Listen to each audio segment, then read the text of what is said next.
Il y a aussi une différence de civilisation, une différence de culture. Il y a des cultures qui ne peuvent pas s'associer ensemble. Et puis il faut quand même être conscient qu'on est dans une société, depuis qu'on accueille ces gens, ces migrants et tout ça, qui est de plus en plus violente. Et je vais vous donner un exemple. 75% des mineurs qui sont déférés devant le parquet de Paris, puisque nous sommes à Paris, nous sommes en Île-de-France, sont des mineurs étrangers. 93% des vols-violences qui sont commis dans les transports en commun en Île-de-France sont le fait d'étrangers. 60%, encore une fois, les chiffres du ministère de l'Intérieur sur l'année 2019, 60% des violences sexuelles qui sont commises dans les transports en commun sont le fait d'étrangers. Zoom en Algérie. Salut mon gars. Bon alors, calme-toi, si vous me suivez depuis longtemps, vous savez que je suis pas là pour me faire des amis, je suis pas là pour vous brosser dans le sens du poil. Ici, on va voir ce que disent les études sur les facteurs qui peuvent engendrer la surreprésentation des étrangers dans les prisons. Parce que oui, Damien Rieu a raison quand il pose cette question. Ce n'est pas anodin. Ce n'est pas anodin parce qu'il connaît la réponse. Et d'ailleurs, ses adversaires aussi. Mais à quoi c'est dû réellement ? La nationalité ? La couleur ? Autre chose ? On va voir ça. Bref, c'est parti mon petit bonhomme. Alors déjà, premier fun fact, les adultes de plus d'1m75 commettent davantage d'infractions pénales que ceux qui sont plus petits. Les grands sont donc plus violents. Voilà, je dis ça, je dis rien. Alors, est-ce que ça veut vraiment dire que les grands sont plus violents ? Écoutez les amis, non.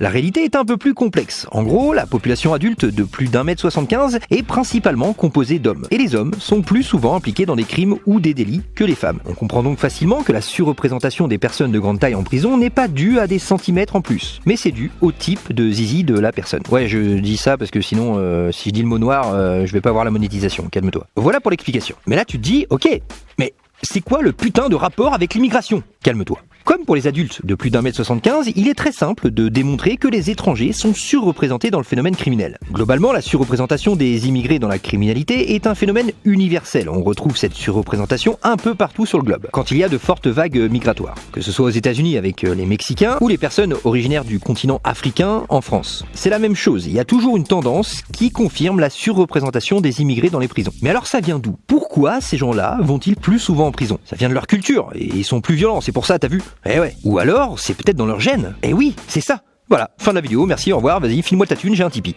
Tous les zététiciens en PLS. Non, je déconne, attends, reste encore un peu. Bref, le premier facteur à prendre en compte, c'est le zizi. Car en effet, partout dans le monde, on remarque qu'il y a plus d'hommes que de femmes en prison. Et vous l'avez certainement remarqué, mais ce sont principalement des hommes qui arrivent en Occident à la recherche d'une vie meilleure. Mais c'est pas tout, car l'âge a également un impact sur le comportement des individus. Plus une personne est jeune, plus elle sera susceptible de faire des trucs de ouf, et donc finir derrière les barreaux.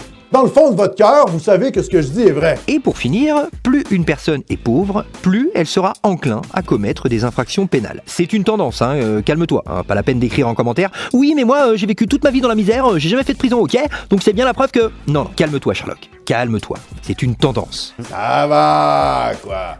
C'est bon. Ils ont compris.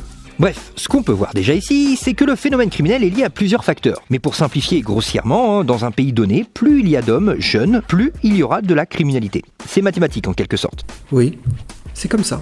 En gros, la variable numéro 1 dans l'explication de la criminalité, c'est le zizi. En deuxième position, on trouve l'âge. En troisième position, le niveau socio-économique. On peut donc, à partir de ces informations, définir un profil type du criminel. C'est un homme, jeune, plutôt défavorisé et de niveau de formation plutôt bas, source en description. Il est donc logique que la population migrante, des jeunes hommes plutôt pauvres, soit plus criminogène que ceux qui ne bougent pas de leur lieu de naissance. Mais ça n'a aucun rapport avec leur gène, leur nationalité ou leur couleur de peau. Damien Rieu et d'autres aiment beaucoup comparer les étrangers aux nationaux. Mais dans les migrants, il y a beaucoup de gens qui sont des gens mal intentionnés, qui sont des gens qui ont des mauvaises habitudes de vie, qui sont des délinquants, etc. Mais quand je me fais agresser, c'est toujours par les mêmes. Il y a un problème en fait. Il y a un putain de problème. Mais on vient de le voir, c'est complètement irrationnel. Et oui, parce que comparer une population de jeunes hommes pauvres avec des Français qui, eux, sont plutôt vieillissants et composés des deux sexes à proportion à peu près égale, faut pas avoir bac plus 12 pour comprendre que ça n'a rien de pertinent. Mais dès qu'on compare le taux de criminalité des étrangers à celui des nationaux du même sexe, de la même classe d'âge et de la même catégorie socio-économique, eh bien là, étrangement, la différence entre les nationaux et les étrangers disparaît. Magique ? Non, tout simplement logique. Parce que ça n'a rien à voir avec l'origine. Rien à voir. Rien à voir. Jamais rien à voir. D'accord ? Arrêtez de faire des amalgames, ça suffit. Alors, Est-ce que ça veut dire que la nationalité des immigrés n'explique rien ? Encore une fois, non. C'est pas aussi simple. Il y a effectivement des cas de figure particuliers, comme des pays en guerre ou avec une culture, je dirais, à l'ancienne, où par exemple brûler des gens dans la rue pour les punir, c'est la norme. Ouais, ça existe encore, ouais. Ce genre de pays où la violence est un modèle comportemental moralement acceptable a effectivement tendance à désinhiber les citoyens qui deviennent alors eux aussi plus violents et exportent ensuite cette caractéristique dans le pays d'accueil. Ce phénomène est connu en criminologie sous le nom de brutalisation. En résumé donc, les variables qui expliquent le phénomène criminel sont dans l'ordre: le zizi, l'âge, le niveau socio-économique, le niveau de formation et la nationalité. Donc si l'on prend les variables dans leur ordre d'importance explicative, on devrait donc mettre en place une politique de réduction de la masculinité. Et vous vous en doutez, c'est éthiquement très discutable. Puis de toute façon, moi j'ai pas trop envie de mourir. En tout cas pas tout de suite. Ou alors il faudrait réduire le nombre de jeunes. Et c'est également très douteux comme manière de faire. Et enfin, pour prévenir les comportements délictuels, il faudrait plus d'égalité entre les habitants d'un pays et améliorer le niveau de formation des plus démunis. Et là par contre, c'est faisable. Est-ce que les pouvoirs publics font le nécessaire ?